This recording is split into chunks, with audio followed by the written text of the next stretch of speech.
we hear that word, some of our minds jump to museum or frame paintings, and in that context, some people think, now I'm not a big fan of art.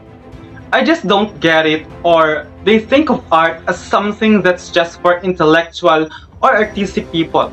But really, art is for anyone who wants to experience it, and it's often in more places than we might realize. Songs you like, movies you watch, poems, theater, even a quilt that your grandmother made, all of that and more is an art.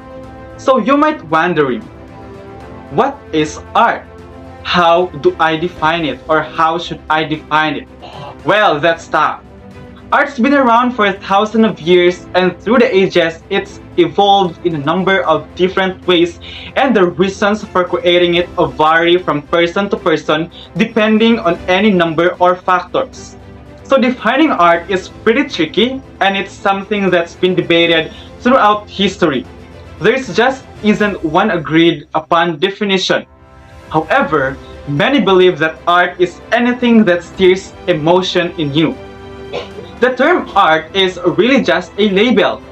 Over the years, a lot of people have tried to classify what it is or what it isn't, but that's not really what art is about. It's about your personal experience with it and the meaning that you draw from it. Everyone reacts art differently and has the potential to grow and learn from it. It gives us the opportunity to tell stories, record history, and tap into our emotions in a way that few other things can. So, Italian polymath, having been a scientist, mathematician, engineer, inventor, anatomist, painter, sculptor, architect, botanist, musician, and writer, Leonardo da Vinci is my favorite artist of all time. Leonardo has often been described as the archetype of the Renaissance man, a man whose seemingly infinite curiosity was equaled only by his powers of invention. He is widely considered to be one of the greatest painters of all time and perhaps the most diversely talented person ever to have lived.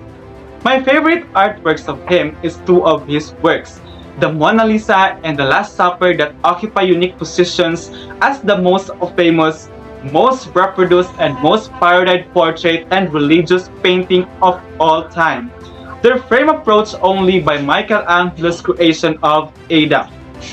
So, Leonardo's drawing of the Vitruvian Man is also iconic for me, but my favorite is Mona Lisa.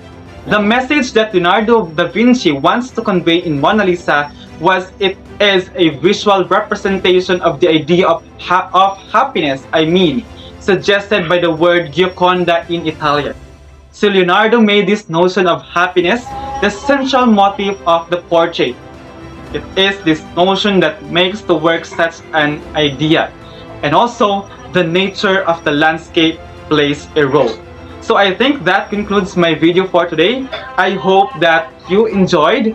Thank you so much for watching, and God bless us all.